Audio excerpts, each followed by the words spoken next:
Hello everyone, welcome to your pharmacology lecture.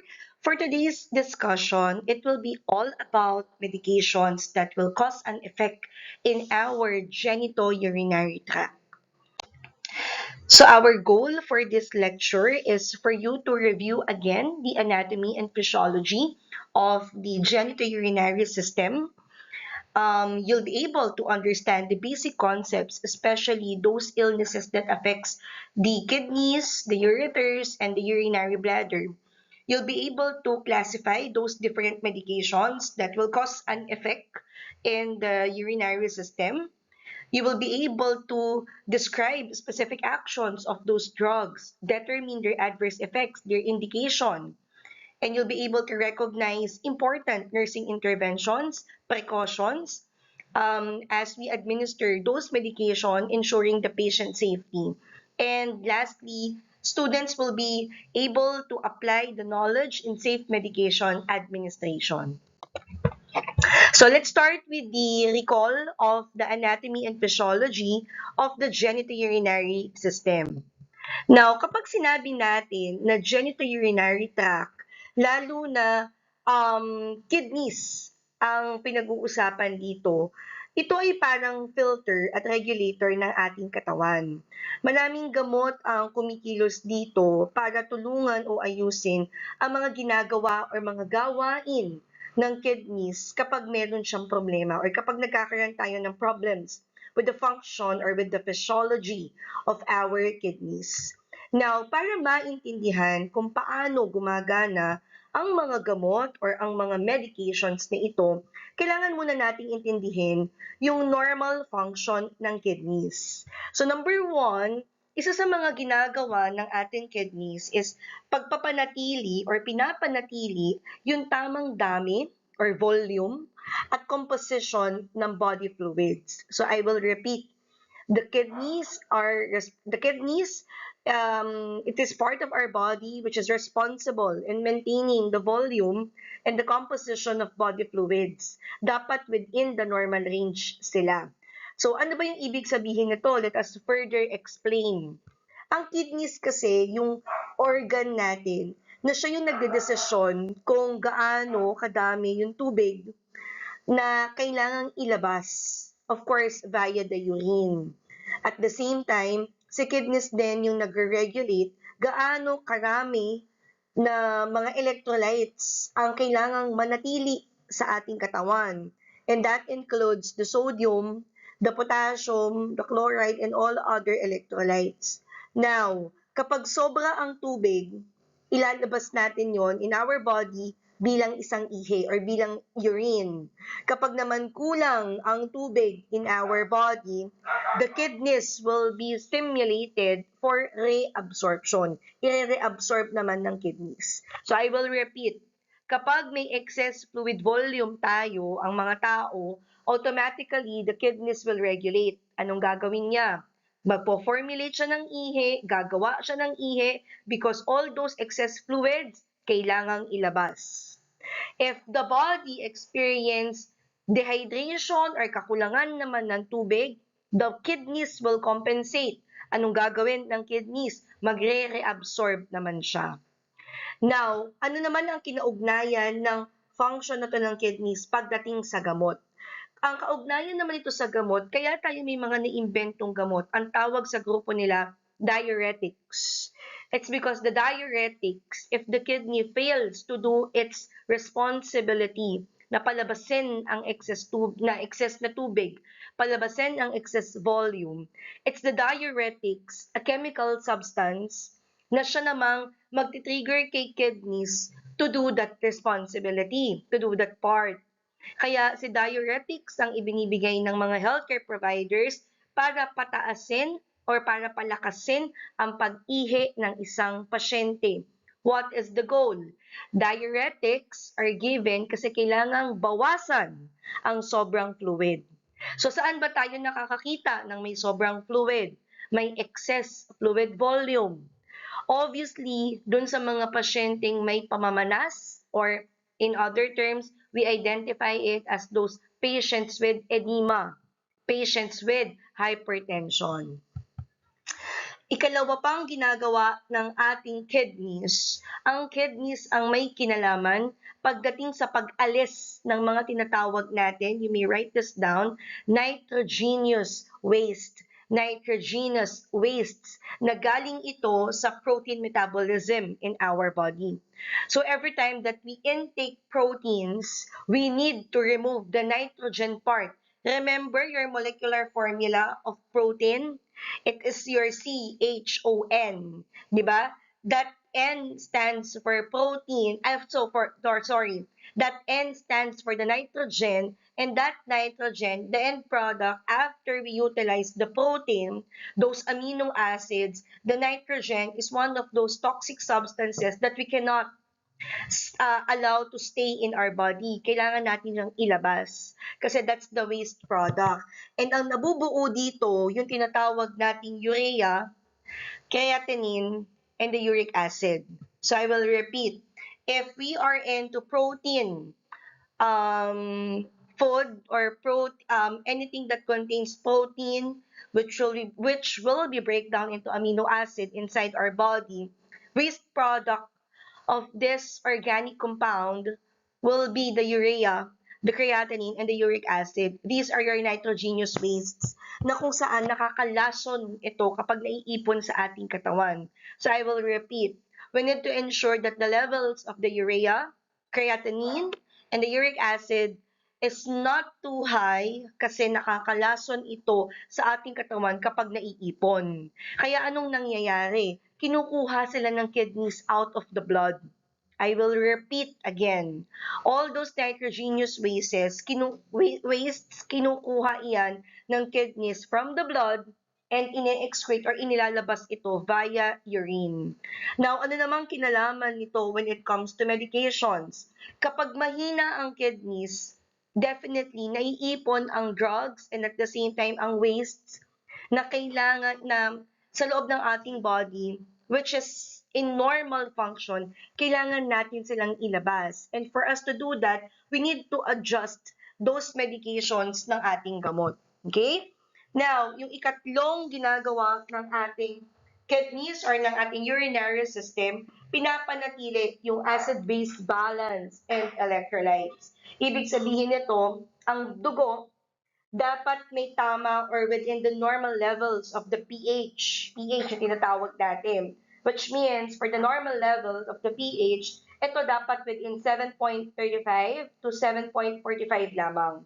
Okay? Ang ginagawa ito ng kidneys sa pamamagitan ng paglabas ng hydrogen ions. Kaya may acid tayong inilalabas along with our ihi, along with our urine. Wherein, yung bicarbonate naman, nire-reabsorb natin. Okay? Nire-reabsorb natin. So again, those are acidic or your hydrogen ions. Those are your base, those are your base, yung mga bicarbonates natin. Now, kasama din dito yung pag-regulate ng electrolytes. That includes sodium, potassium, calcium, and phosphate. Kaya yung mga drugs natin, again, let's talk about diuretics. So siya ulit yung tumutulong when it comes to balancing, monitoring your electrolytes. Nga lang, we have to be very careful kasi if we will give diuretics not following the recommended doses or dosage, our patients will suffer. Why? Ano ang electrolyte na pwedeng tamaan? It's the potassium. So, risk si patient for experiencing hypokalemia, risk si patient for experiencing hyperkalemia. Okay?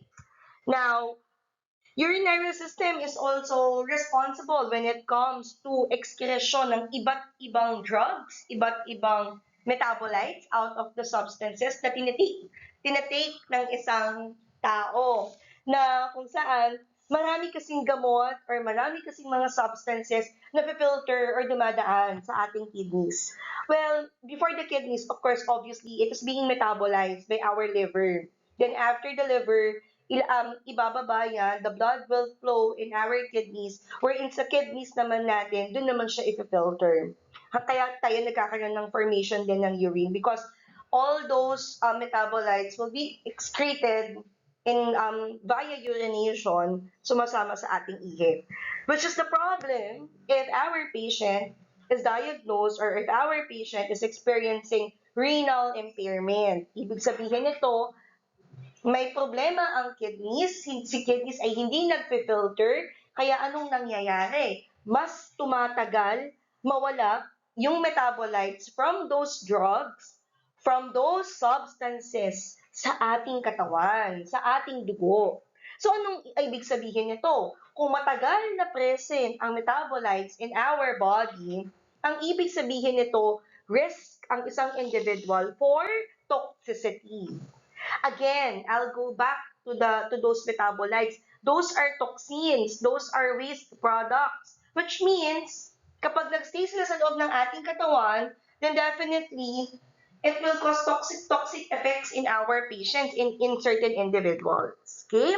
Kaya ang nursing point dito, lagi nating titignan ang creatinine clearance ng patient because it explains to us ano nangyayari in the what we call GFR. Yan, yung glomerular filtration rate. So I will repeat. One of the nursing key point pag pinag-uusapan itong excretion of those metabolites, we need to always check the creatinine clearance of our patient. Monitor the GFR, glomerular filtration rate. Okay? And of course, check the urine output of your patients. Now, kidneys or the urinary system, may kinalaman din siya in the activation of our vitamin D. Ibig sabihin nito, si kidneys is also involved in the activation of calcitriol. Di ba vitamin D, that's your calcitriol. Now, bakit ito importante? Because the vitamin D or the calcitriol, kailangan natin to because it helps in the absorption of calcium. Kaya kailangan ng calcium kasi ito nagpapalakas sa ating buto, nagpapatibay ng ating ipin at may kinalaman when it comes to our muscle function. Now, kapag may chronic kidney disease or let's say may renal failure ang isang pasyente or ang isang individual, bumababa yung activated calcitriol niya or yung vitamin D niya. Kaya prone ang mga may renal problems, may mga chronic kidney disease patients ng sakit or condition, ang tawag natin hypocalcemia. Or mas prone sila for those illnesses related to bones. Ayan. Kaya may kaugnayan dito yung mga tinatawag nating vitamin D supplements, yung mga activated forms na ng calcitriol. Kailangan natin sila because if the kidney fails to do its part for the activation of the vitamin D, yung supplements ang gagawa nun on behalf of our patients. Of course, na-discuss na natin in the hypertension topic or all about blood pressure. Pagdating sa regulation ng BP or ng blood pressure, yung tinatawag nating renin, angiotensin, aldosterone system or the RAAS. Isa itong ginagawa ng ating isa itong ginagampanan at ginagawa ng urinary system, the kidneys, no? Na kung saan tumutulong kapag bumababa ang blood pressure or nagkukulang sa fluid, the kidneys will be activated in releasing renin, di ba? Renin is one of those body chemicals natin na kailangan in the activation of what we call angiotensin 2. Angiotensin 2 kasi yung biochemical that is needed by our blood vessels to cause what we call vasoconstriction. Ibig sabihin ng vasoconstriction, pagsikip, pagpapakipot ng blood vessels. At the same time, it increases the body fluids by how? Pagpapalabas ng aldosterone. Okay? Aldosterone is one of the substances ng ating katawan na siya namang kailangan in the retention of water and of course sodium. Kaya may pagtaas sa blood pressure. So dito pagdating sa RAAS or sa renin, angiotensin, aldosterone system, importante alam natin ang konsepto, alam natin ang mga mechanism of actions ng mga gamot natin kagaya ng mga ACE inhibitors, di ba? ARBs, yung mga sartans natin, ayan. Ay yung mga aldosterone antagonist natin. And syempre, may kinalaman din ang kidneys when it comes to the production of the red blood cells. Okay, yung ating erythropoietin. Ang kidneys kasi ang gumagawa ng erythropoietin or the EPO natin is one of the hormones na kailangan kasi siya yung nag-i-stimulate sa bone marrow para gumawa ng red blood cells. Without the erythropoietin, bone marrow will not have the capability to produce the red blood cells. Eh di ba kailangan natin ng red blood cells because without your RBCs, sino magdadala ng oxygen in the rest of the system of the body natin? Now, kapag may kidney problems, of course, kinukulang tayo sa erythropoietin. Kaya risk si patient kung mababa ang erythropoietin niya, always remember, nagkukulang sa erythropoietin, anong nagiging problema? Anemia. Okay? Now, kaya importante dito yung mga epoetin alpha. These are your medications naman para tumulong kay kidneys na magdagdag ng erythropoietin. It's a form of injections, injectables, itong epoetin alpha. These erythropoietin will trigger the kidneys, so the kidneys will have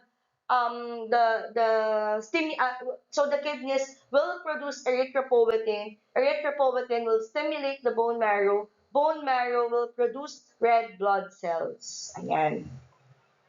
So those are the recall of your anatomy and physiology when it comes to urinary system, especially the kidneys. Now, this illustration will help you again visualize paano ba tumatakbo, paano ba gumagana, paano ba ang blood flow sa ating urinary system. So as you notice, as you can see, we have the renal veins and the renal artery where the blood flows, no?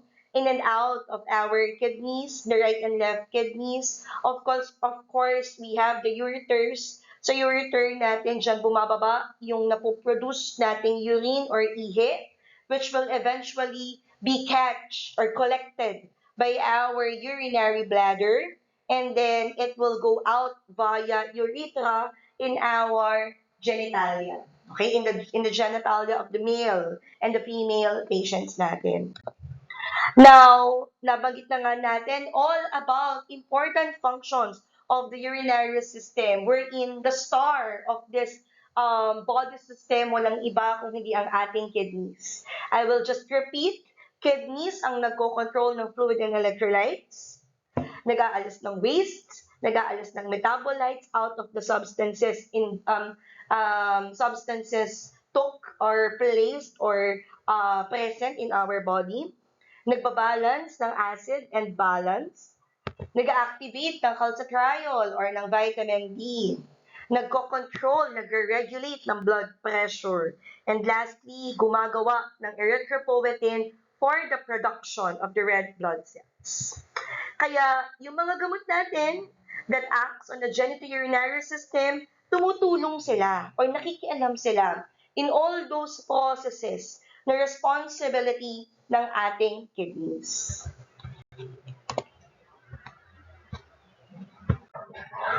So, kanina pa natin binibigyan ng highlight, binibigyan ng emphasis si kidneys.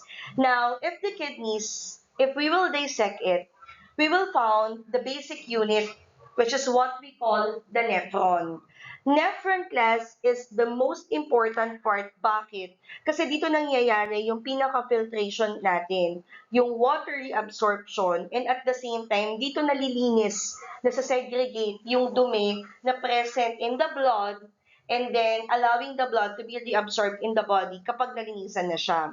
So basically, ang nephron, ang ginagawa niya, para siyang isang high-tech na water treatment plant, di ba? Pag sabi mo water treatment, nililinis natin yung tubig because we wanted a safe, clean water to utilize. So, ganun din yung body natin. We need a clean blood without any other substances na magkukos ng problems in our body system. Okay?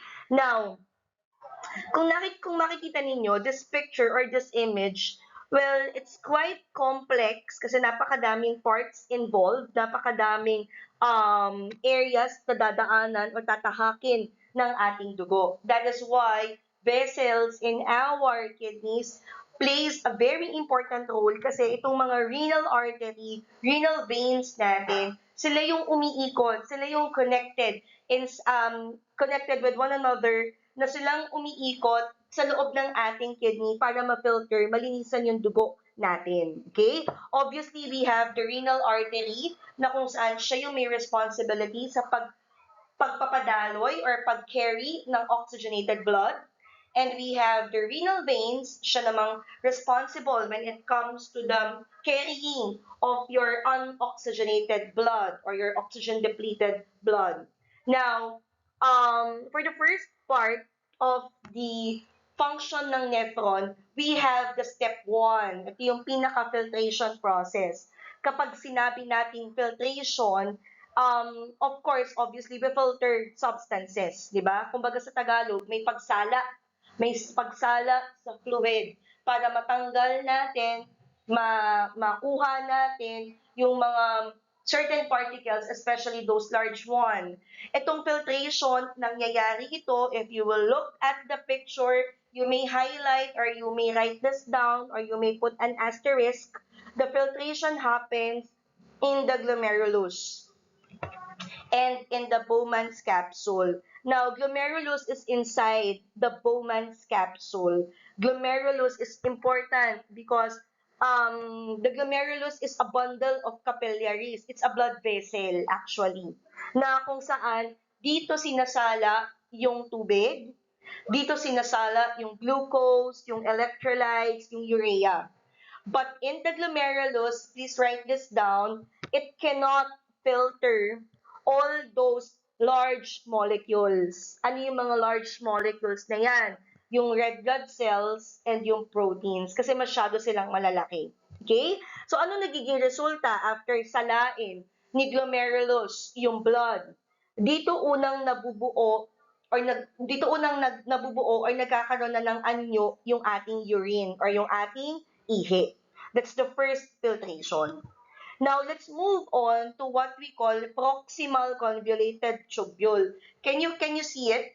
So, it's just below your Bowman's capsule, the PCT.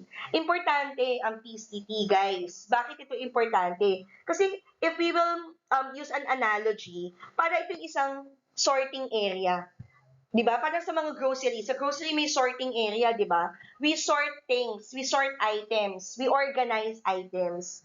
So inside our nephron, this is the sorting area. Bakit kailangan ng sorting area? Kasi the kidneys or the nephron, kailangan niyang ma-determine sino ba si glucose, sino ba si amino acid, sino ba si sodium, sino ba yung tubig, sino ba yung electrolytes, na kung saan, and no, the tubig only. Kasi dito, ito na yung part in the PCT happen yung pag-reabsorb or yung pagbalik na ng mga substances that needs to go back to the blood. Ayan.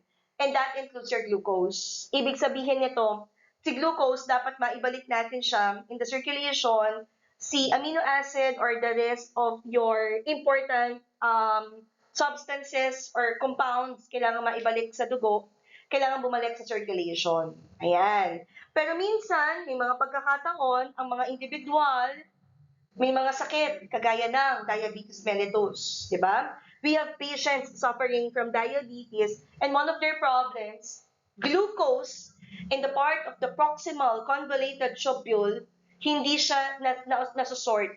So ano nangyayari? Nailalabas siya, naisasama siya sa ihi. Kaya may mga pasyenteng diagnosed with diabetes, one of their problems is the presence of sugar in their urine.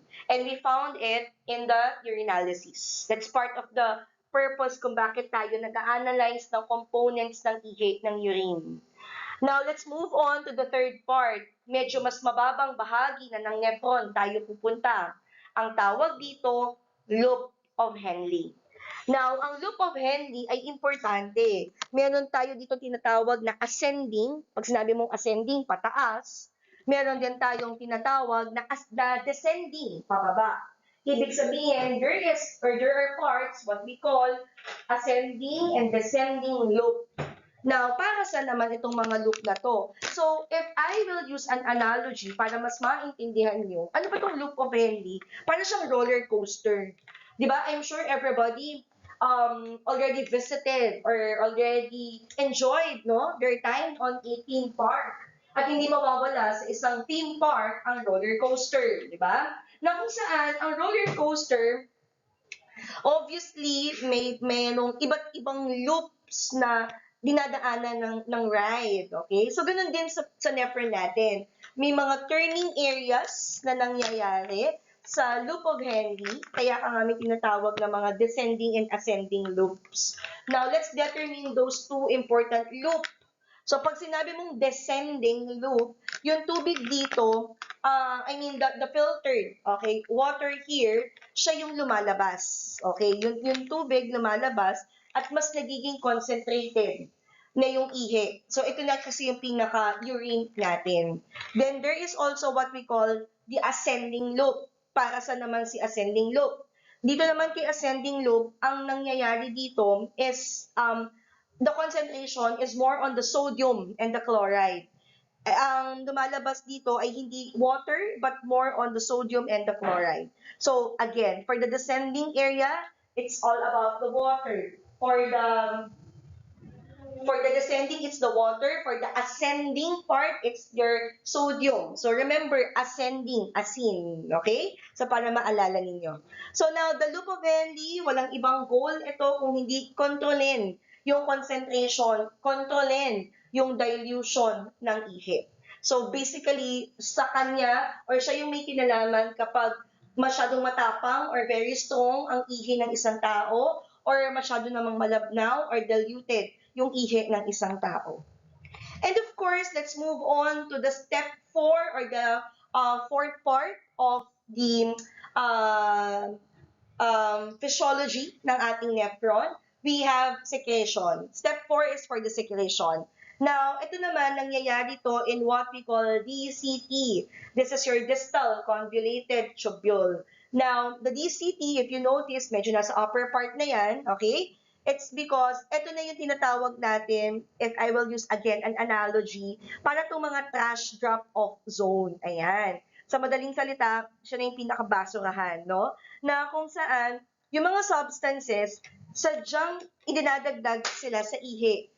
Ibig ko sabihin, may iba pang mga wastes na nafe-filter and dito sa distal convoluted tubule sila inilalabas or dito sila itinatapon.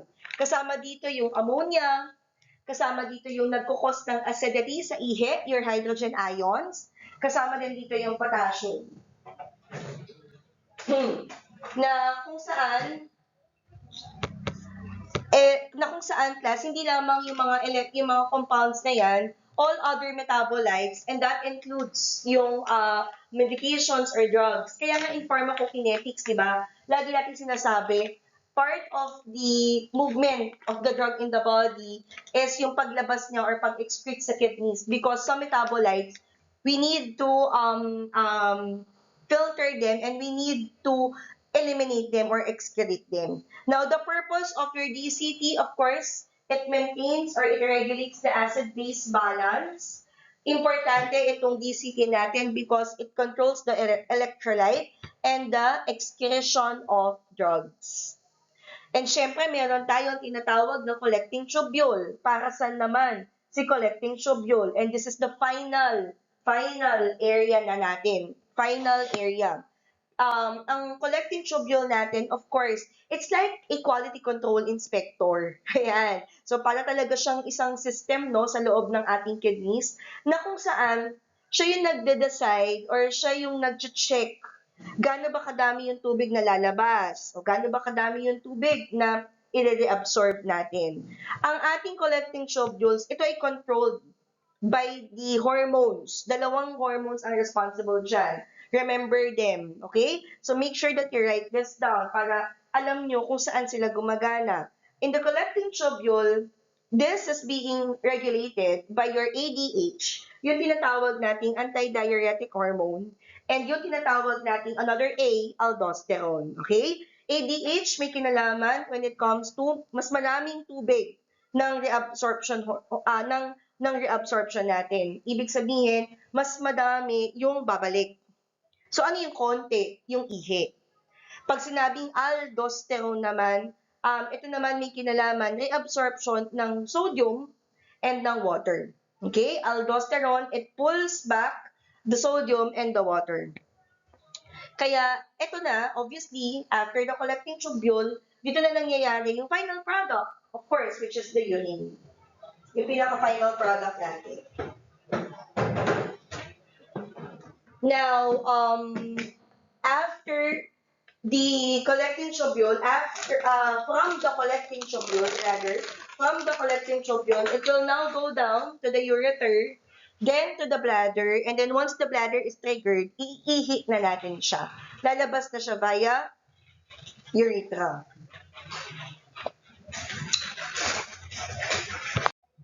So gaya nga ng napag-usapan natin, nephron is the functional unit of the kidneys. There are important parts of your nephron that plays a very important role in filtration, reabsorption, segregation or the sorting class of all those compounds and fluid, and of course, obviously, yung pagpapalabas ng waste product from our kidneys. So yan, so napaka-importante ni nephron. So similar siya with all other parts of our body na importante yung kanyang ginagawa.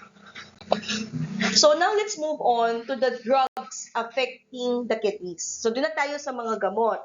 Saan ba e-epekto ang mga gamot na pag-uusapan natin? At ano ba ang kanilang magiging role inside our body?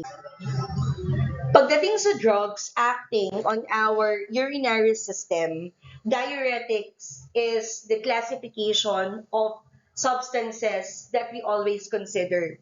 Ang mga diuretics, ang mga gamot na na-formulate natin that will alter the volume and the composition of our body fluids. Ibig sabihin nito, in simple explanation, ang diuretics, ang mga gamot na kailangan natin kasi nagpaparami sila ng ihi para mailabas yung sobrang tubig at asin sa ating katawan. Remember, sodium, that's your asin. That's.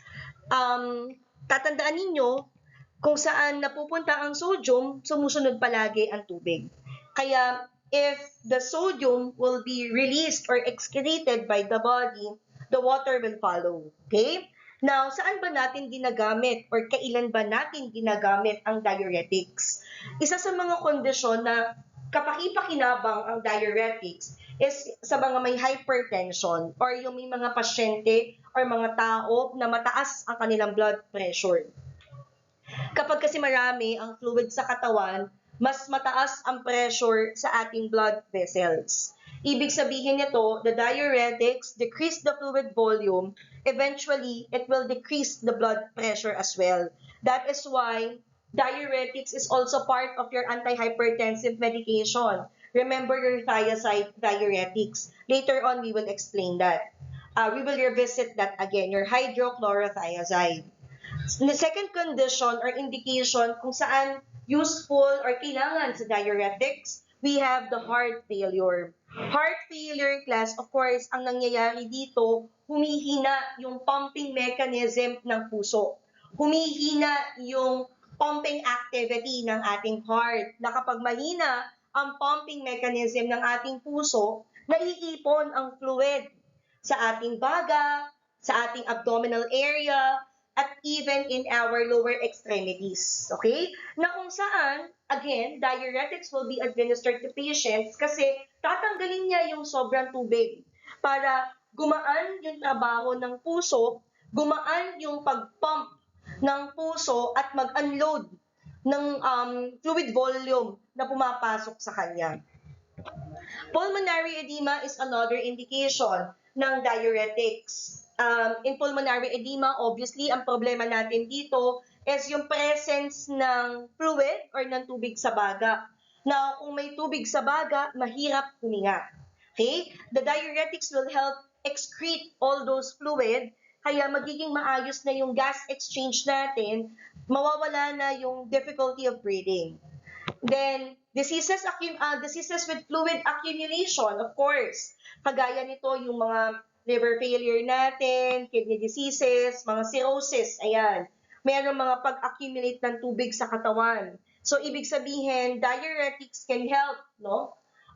Improve signs and symptoms of those patients with chronic diseases, especially affecting the liver and the kidneys, by eliminating, excreting all those excess water in the body. Okay? Again, mapagaan or ma-manage ang signs and symptoms because there are some chronic diseases that includes the kidneys or that affects the kidneys and the liver. Some of them kasi are irreversible na.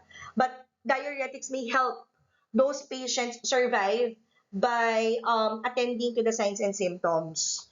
Ngayon, pag-usapan naman natin, paano naman gumagana ang diuretics in our body?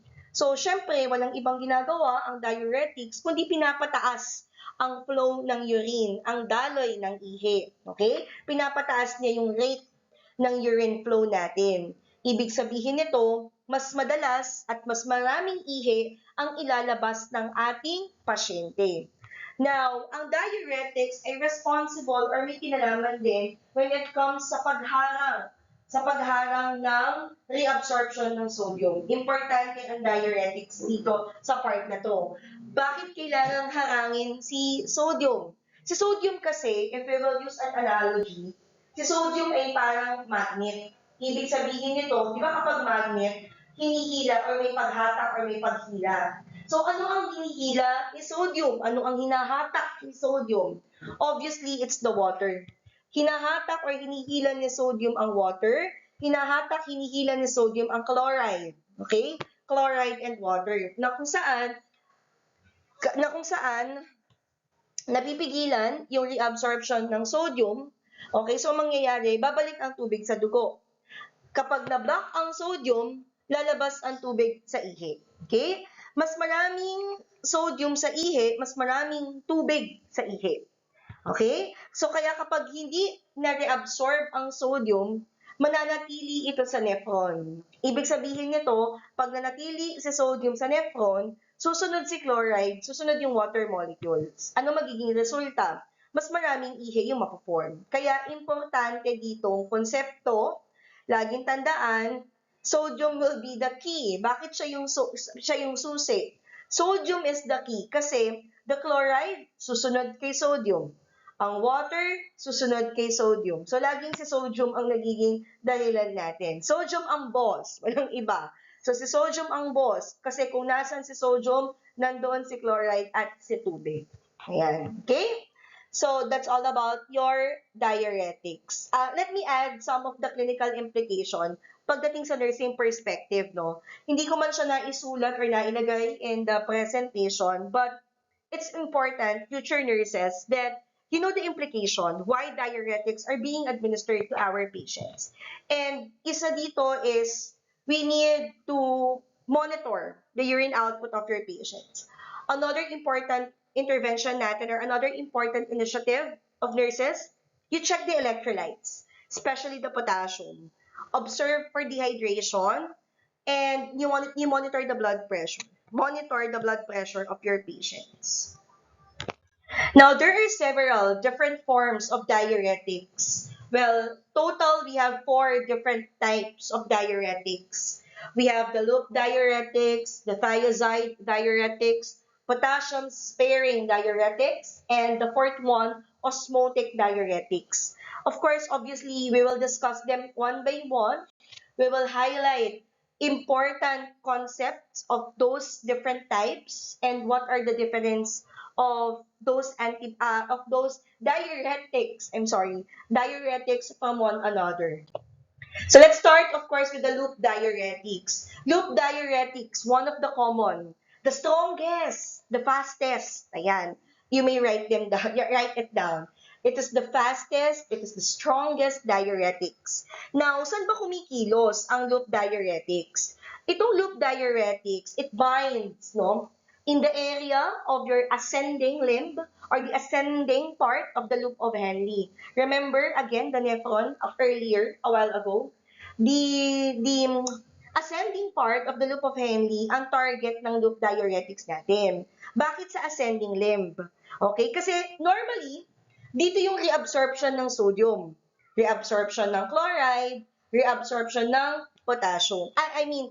Reabsorption ng sodium, reabsorption ng chloride, at ang potassium hindi nagre-reabsorb ng tubig. Okay? Now, ang loop diuretics ang humaharang pagdating sa proseso ng pag-block kay sodium at kay potassium transporter natin. Ibig sabihin, ang loop diuretics, hinaharang ang reabsorption ng sodium at ng chloride at kasama rin nawawala ang potassium. Okay? So, para siyang conveyor belt sa mga factory. If you know a conveyor belt, yung kung saan umiikot, dumadaan yung mga items. Kagaya sa airport, di ba may conveyor sa airport? Na kung saan, dito, hindi na maibabalik yung asin, or hindi na maibabalik sa sodium. Kaya, didiretso na talaga siya within the urine, within the ihi. Eh, di ba sabi nga natin, kung nasan ang sodium, siya ang boss, siya ang sinusundan. So, sino susunod sa kanya? It's your chloride and it's the water. Susunod sa kanya. Okay? Dahil para nga siyang magnet, hinahabol ng chloride, hinahabol ng tubig, humahatak ng chloride, humahatak ng tubig. Kaya anong nagiging result? Madami kang iniihi, madami tayong naiihi. At the same time, loop diuretics increases the excretion of potassium. Ayan. Isa din tong examination point, nurses, no? Pagdating sa loop diuretics, dahil nga binablock ang sodium reabsorption, mas maraming sodium ang napupunta sa distal nephron, distal part of the nephron. Kapag pinalitan ng sodium ang potassium, pagdating sa collecting duct, collecting tubules natin, lumalabas ang potassium sa ihi. Kaya ano magiging resulta? Ano ang babantayan? Hypokalemia. Kasi kapag lumabas ang potassium sa ihi, babagsak ang potassium levels in the body, bababa ang potassium levels, kaya watch out for signs of hypokalemia. Hypokalemia. Just remember your loop. Loop stands for loose potassium. Loose potassium. Okay, remember that. And again, so these are your group of medications that will remove large volume of excess fluid. L for loop, L for large. So it's like your emergency flood pump, 'di ba? Alam mo yung mga emergency flood pump, kailangan natin sila para mawala yung baha sa kalsada. Inside our body, kailangan natin ang loop diuretics para mawala yung fluid overload. So kapag may biglang fluid overload, biglang pagtaas ng volume ng tubig sa katawan, kailangan palabasin, kailangan ng pumping mechanism natin, and that will be this group of medication. Kaya, why are these so powerful? Kasi itong gamot na to, it acts in the loop of Henle. Loop of Henle is the major site of your sodium reabsorption. Sinisira niya yung concentration gradient ng kidneys. Hindi niya kayang mag-concentrate ng ihi. Kapag ganun yung nangyari, hindi na kayang mag-concentrate ng ihi ang nephron. Kaya kahit konting dose lang ng loop diuretics, malakas or huge ang nagiging effect niya. So always remember that. Of course, we have the different drug samples. Most common natin is the furosemide, but we also have torsemide, we also have bumetanide, and we also have what we call etracrinic acid. Etracrinic acid. Ayan. Pagdating sa common indications, meron tayong tinatawag na pulmonary edema, meron ding, of course, acute heart failure, mga hypertensive crises, ayan, gagana ang diuretic sa mga indications na yan. Kaya, importante ito. Nga lang, dahil nga malakas at mabilis ang epekto ng loop diuretics, always watch out. Always watch out. Focus on what we call hypokalemia. Okay? Because if there are observed signs and symptoms, kagaya ng mga sumusunod, you may write this down. Muscle weakness, arrhythmia, hypokalemia na ang binabantayan natin dito. Okay? Always watch out for hypokalemia. Pagdating naman sa iba pang maaaring mangyari sa patient dahil nga strong and fast ang effect ng loop diuretics, Another warning signs or watch out tayo, dehydration, hypotension, even ototoxicity, especially for those diuretics that will be administered intravenous and in high doses. I will repeat, watch out for ototoxicity, especially those administered intravenous and in high doses. Kaya, key nursing considerations ninyo dito, class, monitor the serum potassium levels, check the urine output of your patient, you monitor daily weight of your patient, the blood pressure of your patient, if allowed and if possible, include potassium in the diet. You coordinate with the dietitian kasi kailangan i-encourage yung mga potassium-rich food if allowed. If allowed. Okay? And of course, no, for a simple summary, para maalala ulit, ang loop diuretics. Ang loop diuretics, they act on the ascending limb of loop of Henle. Always remember that. L for loop of Henle. Block the sodium chloride reabsorption. And kapag nabablock si sodium at si chloride reabsorption, ano nagiging epekto? Yung loss of potassium. Kaya watch out for signs of hypokalemia. I will repeat, kaya lumalabas si potassium kasi block ang reabsorption ng sodium at ng chloride. And your diuretics, your loop diuretics, it's important pagdating sa rapid removal of large, another letter L, large volume of excess fluid. So I created a mnemonic loop, no? Loop that stands for L, lose potassium. O, output increases. So there is a urine increases fast. O, another O for out of the sodium, chloride, and water.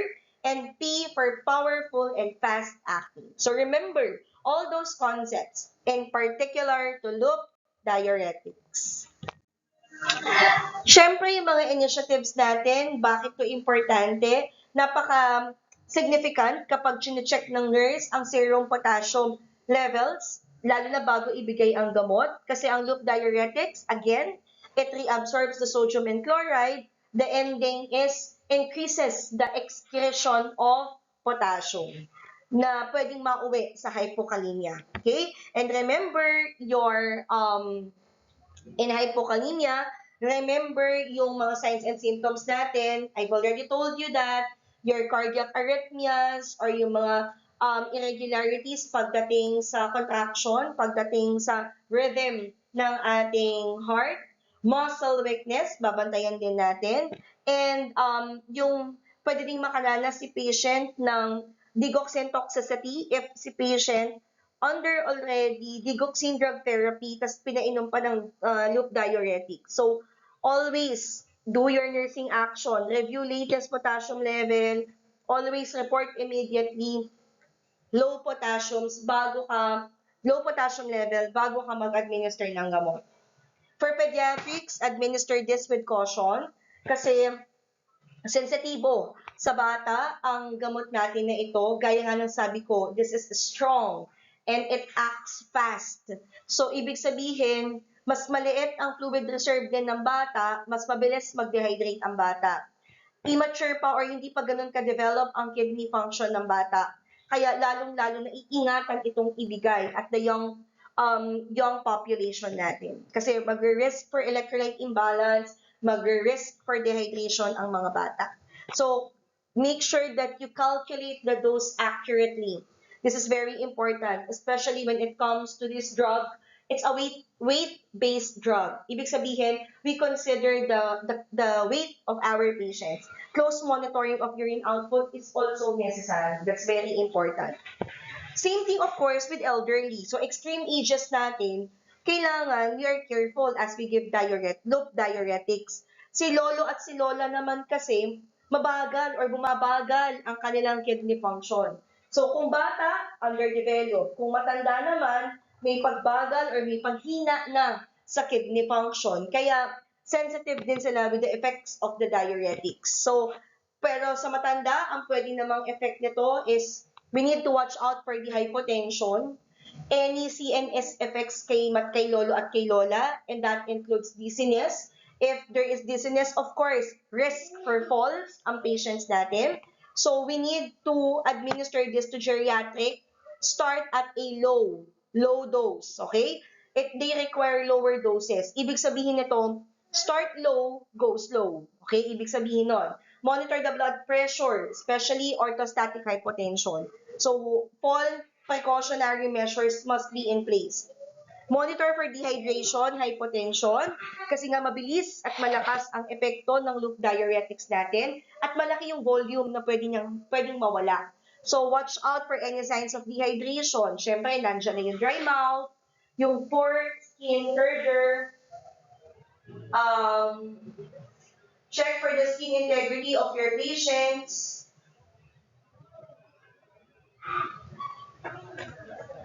Yung concentration din ng ihi ng pasyente, importante yan.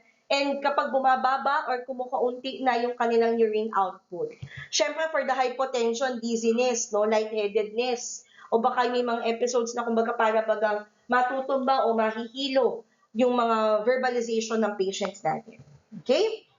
Furosemide is beneficial, especially when cardiac output and renal flow are severely diminished. So bakit siya preferred? Bakit mas madalas ibinibigay si furosemide? Kasi ang furosemide, effective kahit mababa ang cardiac output, kahit mahina ang renal blood flow. Hindi siya katulad ng iba pang diuretics na binanggit natin kanina na mahina kapag low ang renal perfusion.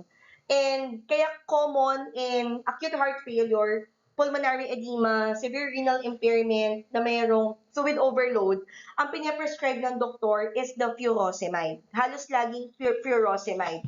Nga lang, nursing implication natin for this type of loop diuretic, that's why it is the most common, expect use in emergency settings. So, monitor for any rapid changes in the fluid status of our patient. So again, highlight, remember, furosemide, your loop diuretics.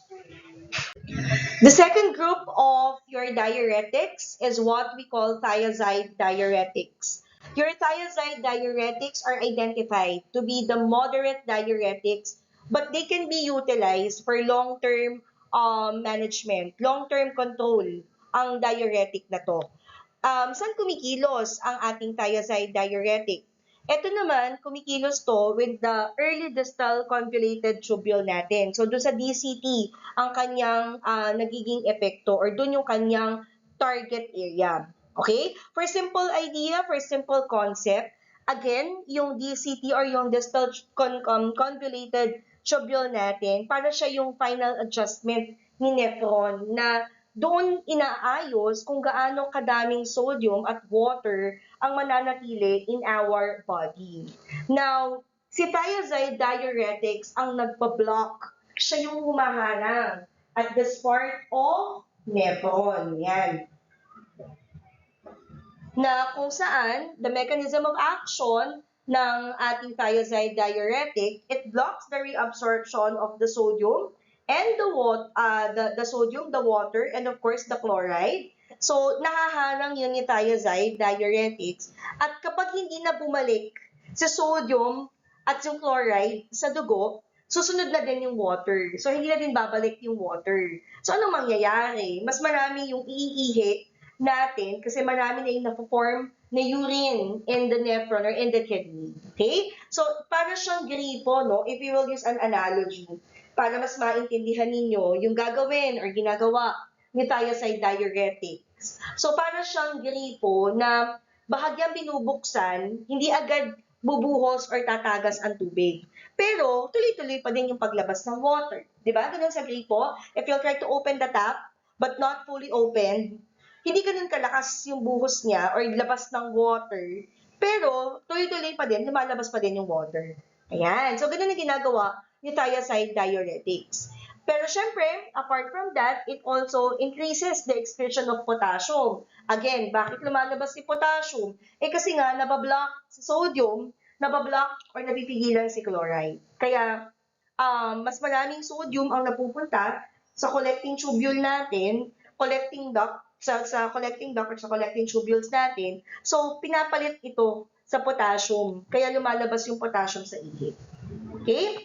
So, ano resulta kapag lumabas sa ihi? Si potassium. So, ano mangyayari? Bababa ang levels ng potassium in the body, risk for hypokalemia ang ating patients. Okay? So, always remember that. So, memory tip, thiazides throw out potassium. I will repeat, the thiazides throw out potassium. Okay? Now, gano'n naman kalakas ang thiazide? Malakas din ba ito kagaya ng loop diuretics natin? Well, your thiazides are moderate diuretics. Ibig sabihin, thiazides are not effective if we are dealing emergency fluid volume excess. Okay? So, mas bagay si thiazide pang long term. So, T-thiazide, long term, okay? So, long-term use si thiazide natin. Mas dun siya magiging kapaki-pakinabang.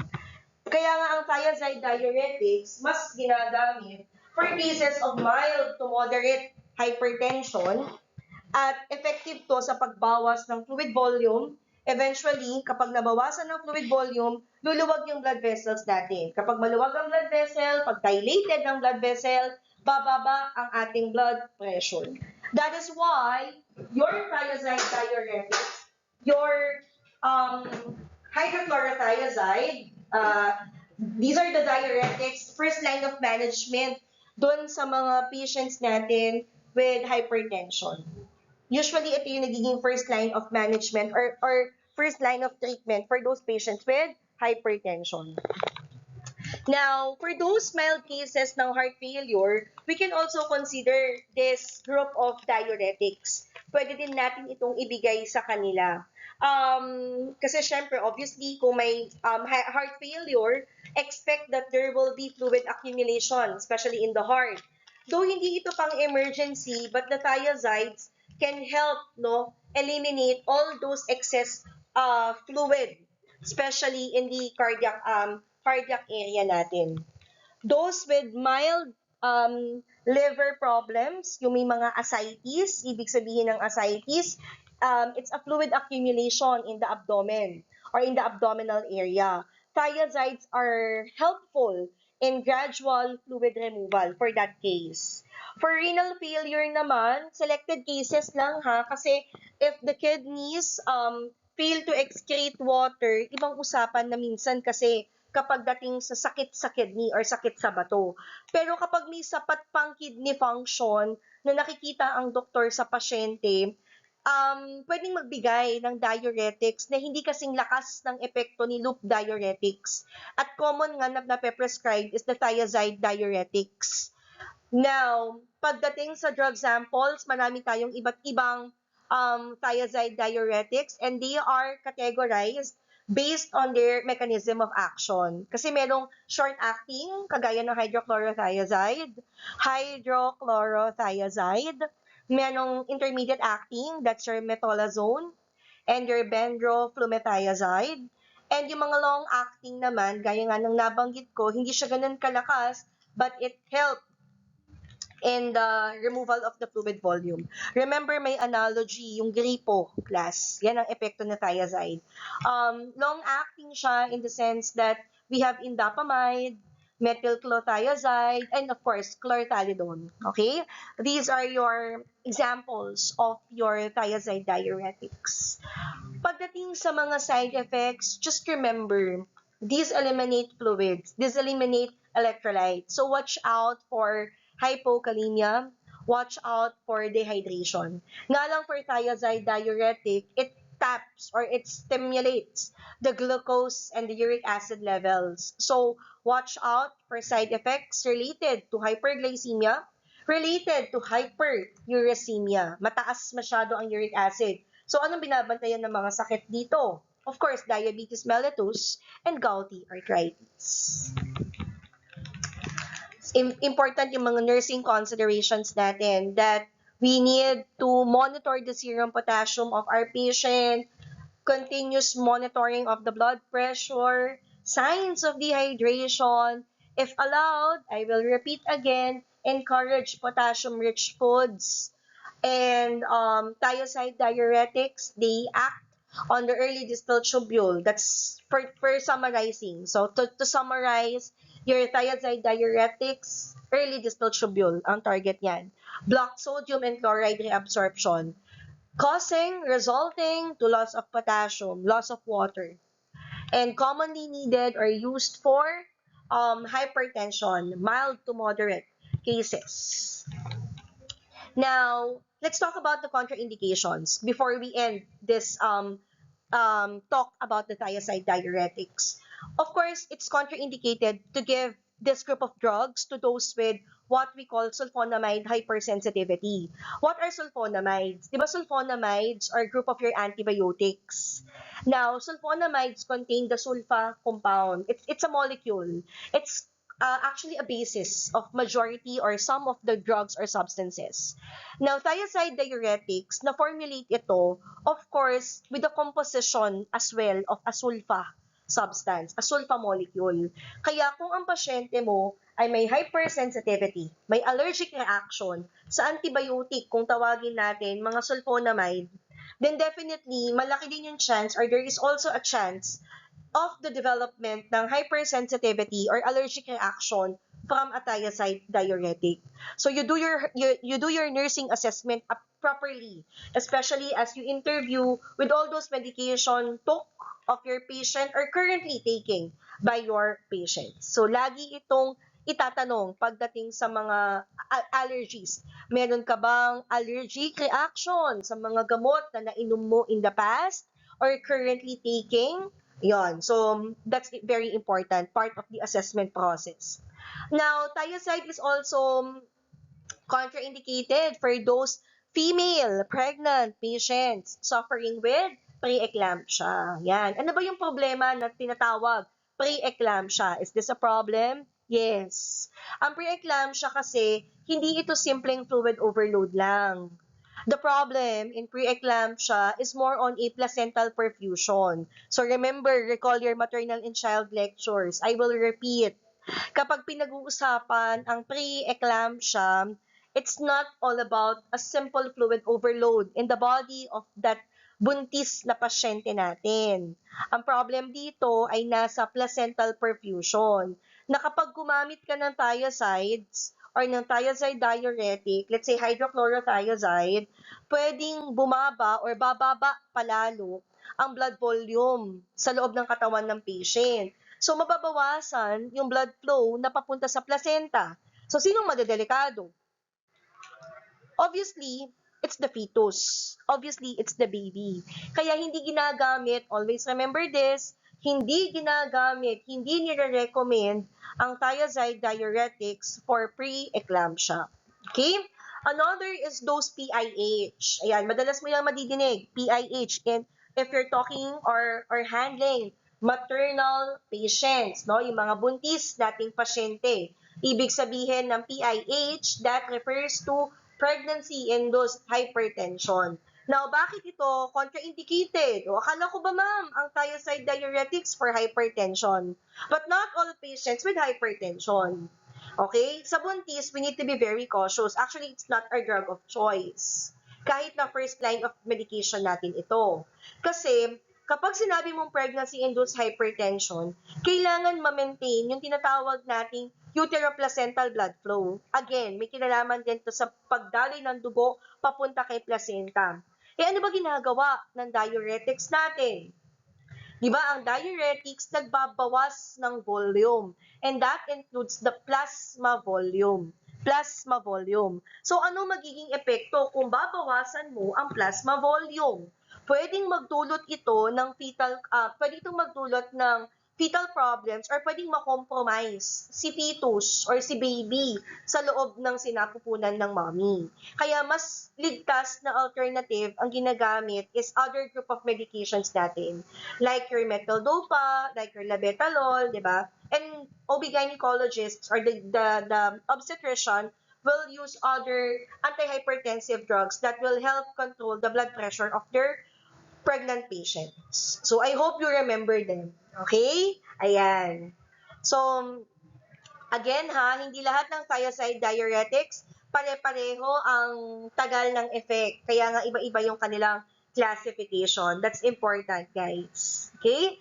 So, yung mga short-acting natin, maikli lamang ang duration ng action yan. Kaya, ang hydrochlorothiazide, additional information, you may write this down. Madalas ito iniinom either once or twice a day. Kasi nga short-acting, maikli lamang yung duration of action yan. Common use yan kapag, mild to moderate hypertension. Those patients, wala namang hypertension, but they have or they manifest mild edema. Ayan. So, pwede siyang gamitin. For the intermediate acting naman, nabanggit ko na nga ito kanina, ito naman, mas matagal siya rather than your short acting, pero mas potent siya kay hydrochlorothiazide. Nga lang special note nga pala dito kay metolazone plus, epektibo to kahit mahina yung kidney function. So I will repeat, for thiazide diuretics, doctors or healthcare providers will choose metolazone kasi kaya nitong mag-cause ng effect or this will be effective kahit na medyo humihina na ang kidney function. And mas madalas sinasabay ito with your loop diuretics. So, some of your thiazide diuretics, dahil nga for long-term therapy ito, some of your thiazide diuretics like your metolazone, pwede mong isabay for your loop diuretics.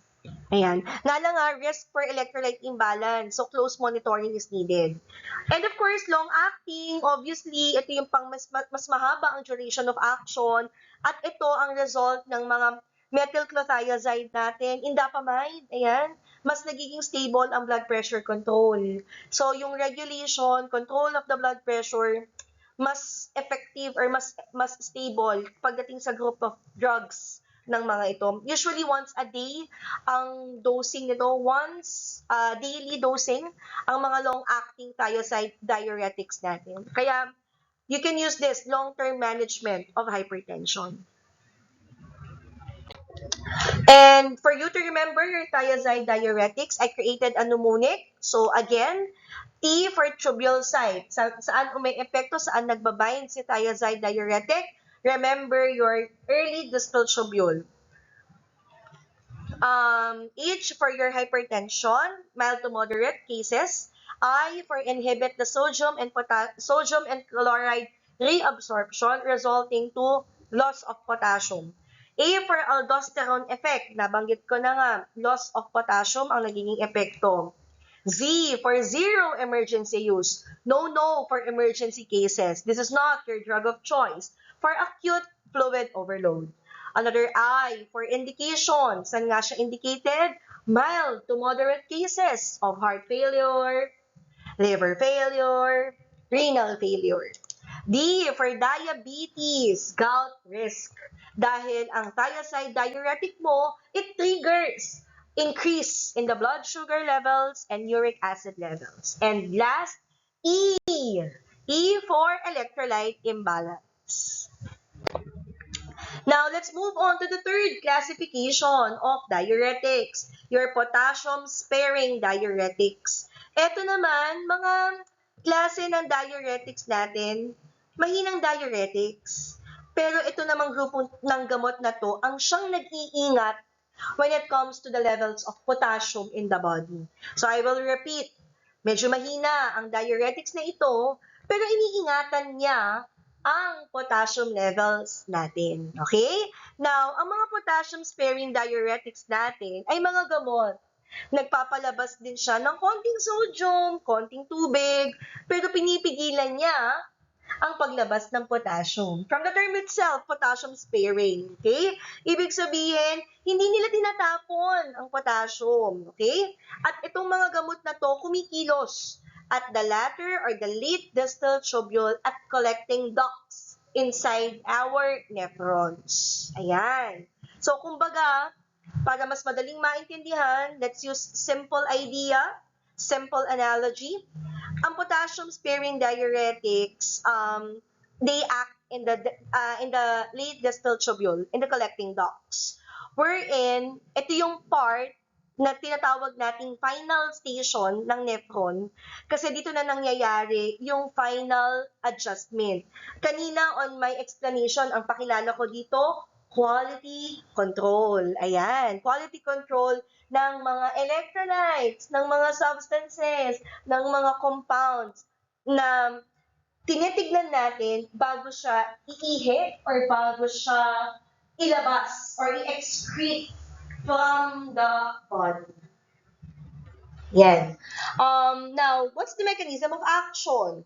Ito namang mga grupo ng gamot na to, again, I will repeat, they block the reabsorption of the sodium, sorry. They block the reabsorption of sodium. So, napipigilan yung pagbalik ng sodium sa dugo. Na kapag hindi na bumalik ang sodium, konti lamang ang tubig, kaunting tubig ang sumusunod, kaunting ihi ang nadadagdag. Okay? Now, for the sodium and potassium exchange, ano ba to? Okay? So this is an important concept. Let me explain this. So normally, kapag sodium ang pumapasok sa dugo, potassium ang lumalabas or ang lalabas sa ihi. Sa potassium-sparing diuretics, iba yung nangyayari. Ang effect ng gamot, hinaharangan ang pagpasok ng sodium, kaya hindi na kailangang ilabas si potassium. Kaya nga siya potassium sparing. Kaya niya napipigilan si potassium kasi we block the entry of the sodium, kaya hindi na lalabas yung potassium natin. So there will be a decreased excretion of potassium na nanatili siya sa ating katawan. Okay? Now, key features of this medication, hindi kasi ito katulad ni loop diuretics at ni thiazide diuretics. Dito kasi hindi bababa ang potassium natin. Minsan nga nagha-hyperkalemia pa si patient. Ang ibig sabihin, tumataas pa ang levels ng potassium natin. Napapasobra kasi yung bumabalik or yung naiiwan sa ating katawan. Kaya again, kung kanina ang binabantayan is the signs and symptoms of hypokalemia, for this type of diuretics, what are we going to monitor is the signs of excess potassium levels naman. Okay? Of course, drug samples natin for your potassium-sparing diuretics. Let me use this concept. Save potassium, block sodium. SE, these are your spironolactone and efleranon na ang epekto nila, they save the potassium. Ibig sabihin, ito yung grupo ng potassium-sparing diuretics natin na they block aldosterone. So, pag block si aldosterone, babagsak ang sodium reabsorption natin and mapipigilan yung potassium loss. And we are down to the fourth and the last classification of diuretics. At ito yung tinatawag natin osmotic diuretics. Ito yung gamot na ang kapasidad niya ay hilahin ang tubig palabas sa ating katawan. Ano ba ang osmotic diuretics? Ang osmotic diuretics ay mga klase ng gamot na hindi niya hinaharang ang sodium. I will repeat, hindi niya hinaharang ang sodium. Ang ginagawa niya, nagkikreate siya ng tinatawag na osmotic force, kaya hinihila nila ang tubig papasok sa nephron.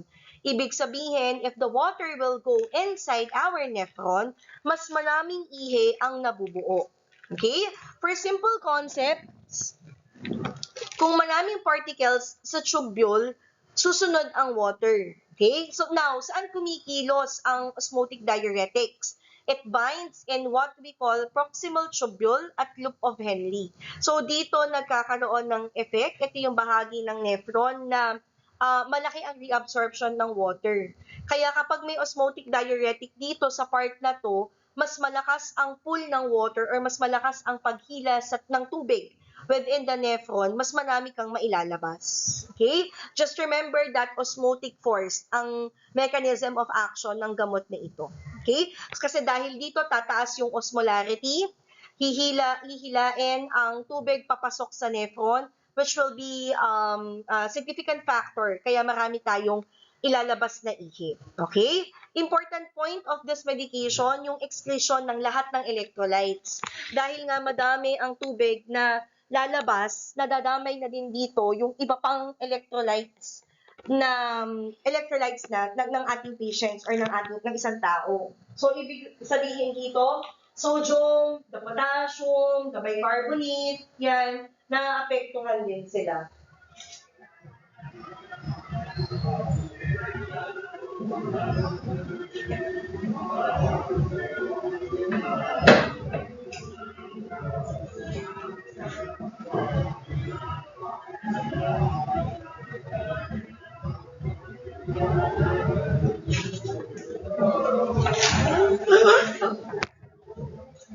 Ang nangyayari, of course, there is what we call electrolyte imbalance. It may result to dehydration. Kaya, we need to watch out for those manifested signs and symptoms among our patients. Marami tayong iba't ibang klase ng osmotic-related diuretics, and we group them, no, based on their mechanisms. So, meron tayong tinatawag na carbonic anhydrase inhibitors. Meron din tayong tinatawag na osmotic diuretics naman na for those carbonic anhydrase inhibitors, technically weak diuretics sila, but related, no? Ito yung mga acetazolamide, metazolamide, na gumagana tong mga to kasi hinaharang nila yung enzyme. Ang pangalan ng enzyme, carbonic anhydrase, ito yung present in the proximal tubule. So, normally kasi sa proximal tubule, tumutulong sa reabsorption ng bicarbonate. Na kapag hinarangan natin to, lumalabas si bicarbonate. So, walang reabsorption na nangyayari. Na kapag lumabas si bicarbonate, susunod si sodium and yung water. So, anong magiging resulta? Madami kang ihi at madami kang loss or marami kang mailalabas na bicarbonate. So, there is a loss of bicarbonate. So, anong magiging epekto? Mas nagiging acidic ang dugo natin kasi nawawala yung acid-base balance dahil nga si bicarbonate pinapalabas natin. So, that's why we need to be very cautious as well for this type of osmotic diuretic. Carbonic anhydrase inhibitors, metazolamide, acetazolamide. Madalas ito ginagamit or beneficial to for patients with glaucoma, patients with metabolic alkalosis. Okay? Ibig sabihin, mas maraming bicarbonate sa katawan. So, this will be helpful. Bawasan si bicarbonate. And those with side effects naman ng gamot na to, the side effect of these medications, of course, metabolic acidosis, hypokalemia. For those osmotic diuretics, ayan, sikat na sikat, mannitol.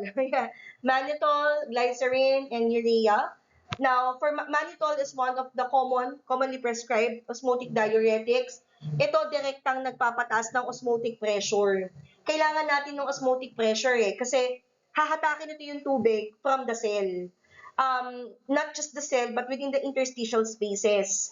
Ibig sabihin, all those excess fluid in the body, pupunta kay nephron. Kasi nga, yung osmotic force, mangyayari, it will be triggered, kaya mas malakas yung magiging water excretion natin. Your osmotic diuretics, your mannitol, yan ang drug of choice natin kapag ang patients mo suffering from cerebral edema. Those with increased intracranial pressure, yung may mga acute glaucoma or those with acute renal failure. Kaya, for those patients in intensive care units, sa CCU, madalas we give mannitol. Mannitol, we administer based on the prescription of the doctor, those patients suffering from increased ICP, cerebral edema, yan yung magandang medication that will decrease all those excess water. Nga lang, side effects, no, electrolyte imbalance, meron ding dehydration, and watch out for any pulmonary edema, especially if your patient is also suffering from a heart failure. Kaya nursing considerations natin, check the serum electrolytes, assess or auscultate lung sounds kasi bantayan natin ang pulmonary edema, monitor the intake and output of your patient, the renal function, and for mannitol, guys, let me remind you, usually it's intravenous administration only. I will repeat, mannitol is usually intravenous administration only. Of course, our medication that affects the genitourinary is not only focused in the kidneys because when we talk about urinary system, bahagi din ang ureters, ang urinary bladder, ang ating urethra, when it comes in the passageway of the waste product, yung tinatawag na natin EJ or yung urine natin. And so gaya nga ng nabanggit natin, the following medications are beneficial doon naman sa aspeto na dadaluyan ng ihi. Now, isa sa mga problems na hinaharap natin when it comes to this system of the body is what we call urinary tract infections. Ibig sabihin nito, ang UTI ay isa sa mga madalas na sakit na nai-encounter natin because of the presence of what we call bacterias. Mas madalas ang nagdudulot nito is yung grupo ng gram-negative bacteria, lalo na yung tinatawag nating E. coli. Now, bukod sa antibiotics, meron ding mga iba't iba pang gamot na ginagamit to help yung help prevent yung pagdami or pag-produce or pag-reproduce ng bacteria in our urinary tract. So, of course, pagdating sa antibiotics, mas nagiging kapaki-pakinabang yung mga antibiotics na kayang pumatay for those gram-negative bacteria.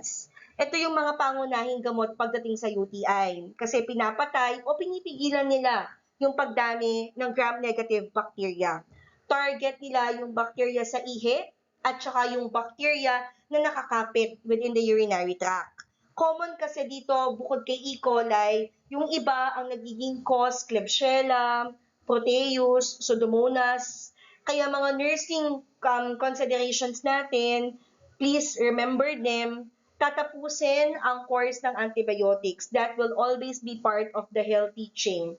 You encourage increased fluid intake to help flush all those microorganisms. Monitor for allergic reactions since these are antibiotics. Now, meron ding mga grupo ng gamot that helps not to directly kill the bacteria but through acidifying the urine. Ang ibig sabihin nito, ginagawang acidic yung ihi para yung acidity ang siyang mismong papatay sa bacteria.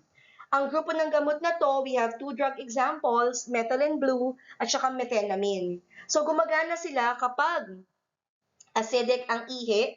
So sa acidic urine sila nagiging effective. Ang methenamine nagpo-form ng aldehyde. Ibig sabihin nito, mas mabilis niyang napapatay ang bacteria.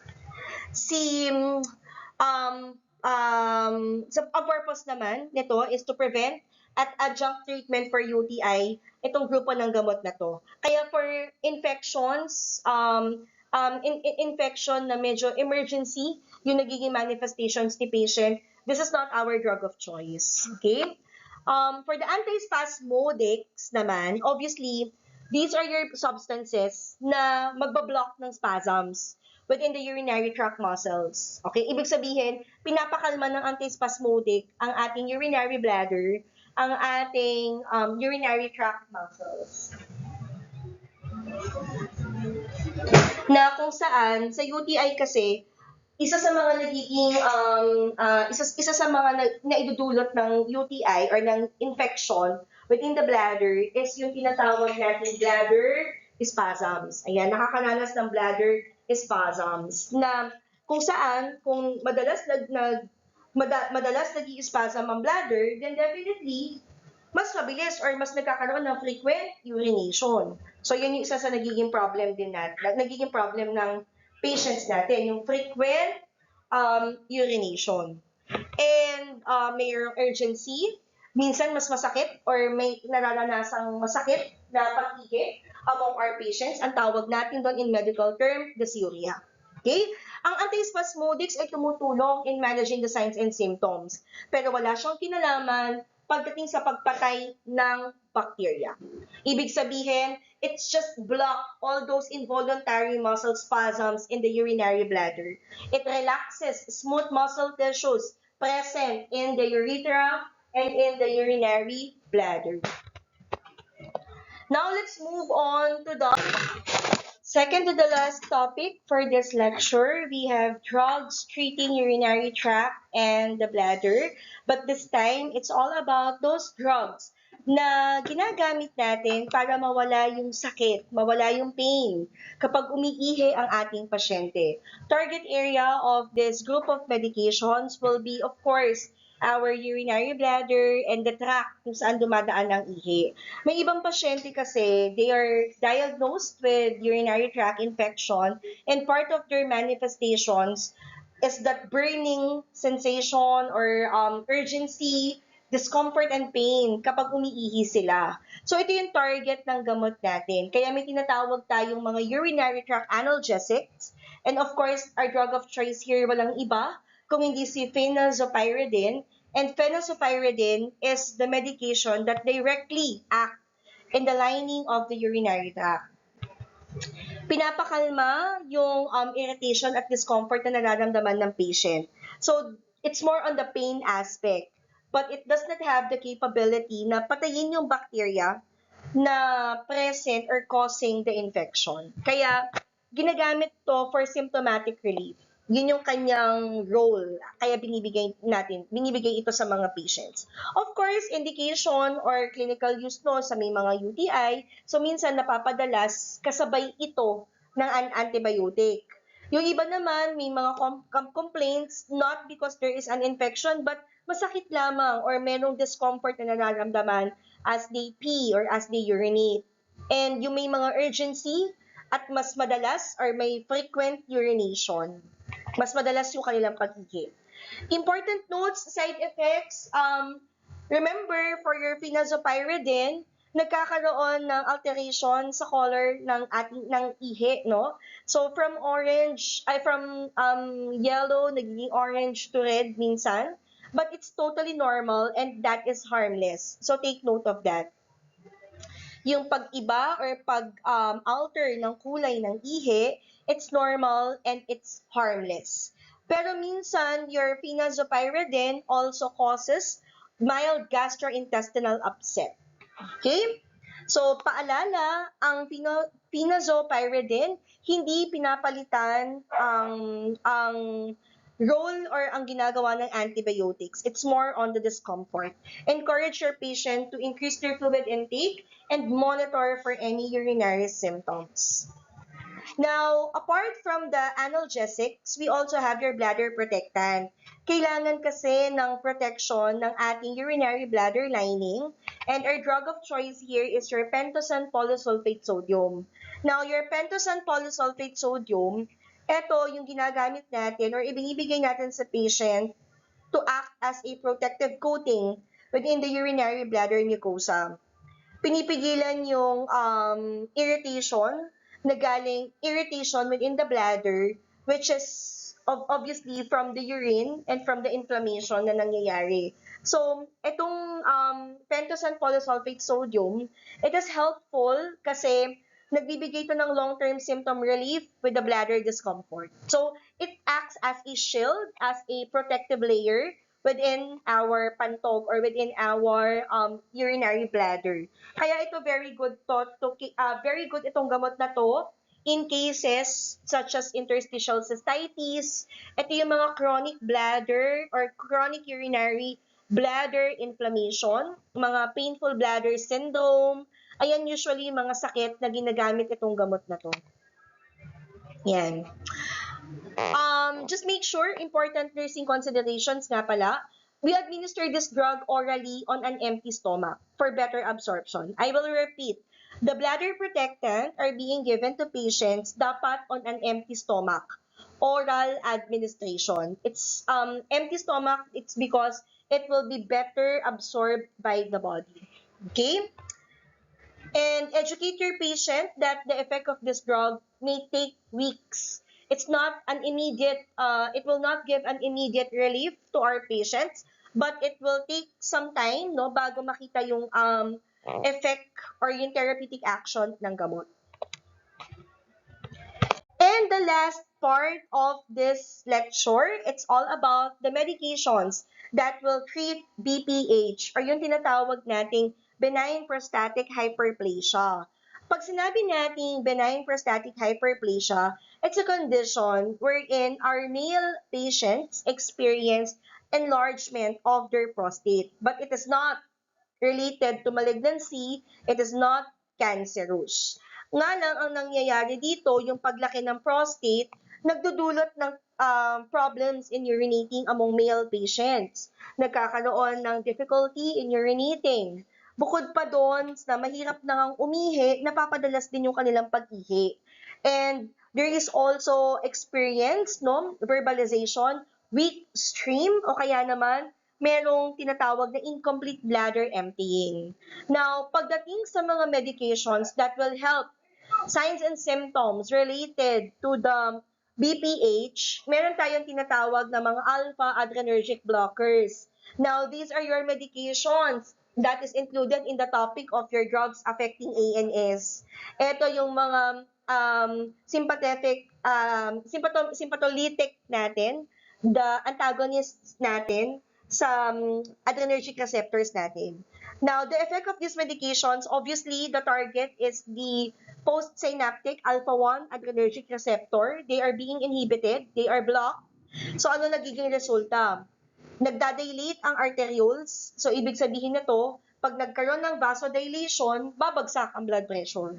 At the same time, meron ding relaxation at the bladder neck and within the urinary tract muscles, mas relax. So, ibig sabihin, kung relax, hindi ganun kahirap yung pagdaloy ng ihi or mas madaling umihi, mas lumalakas yung daloy ng ihi kasi relax yung smooth muscle tissues.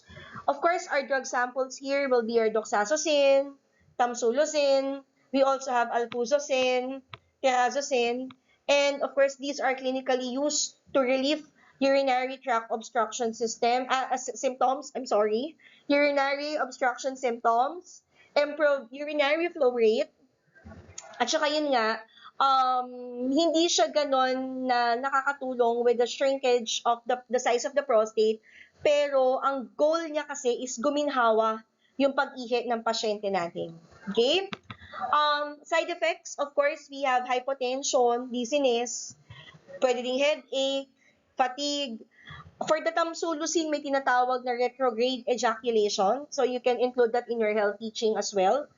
And always monitor the blood pressure, lalo na yung may tinatawag kasing first dose effect na sa first dose effect natin, nagkakaroon ng biglang pagbagsak ng blood pressure din since the vasodilation effect is part of your alpha adrenergic blockers.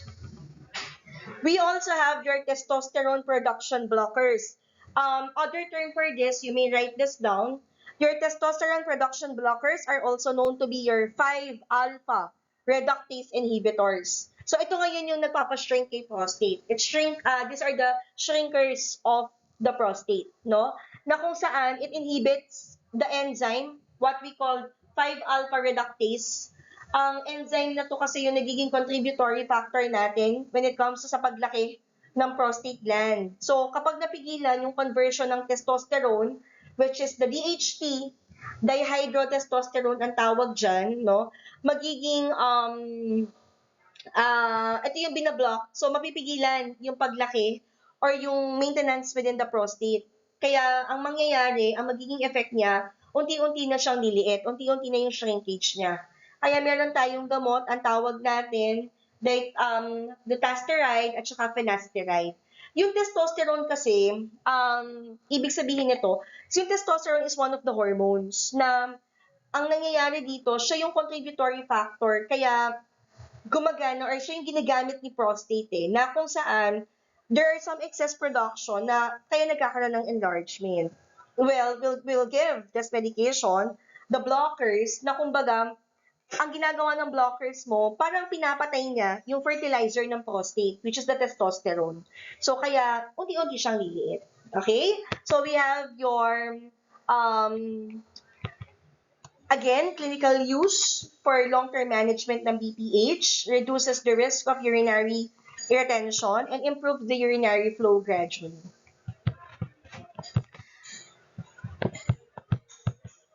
So, those are the medications that affects the genitourinary tract, which is, we classify them based on the organ or based on the part of the urinary system kung saan sila makakatulong to normalize or to allow our patients to experience yung normal physiology or assess our patients, no, with all those determine illnesses or diseases affecting those organs. Okay? At dito po nagtatapos ang ating lecture. I hope you learned about diuretics, about those medications that will help manage UTI, BPH, and if you have questions, if you have queries, you may send them on my email address, and all concepts that is discussed in this presentation are derived, referenced from our book,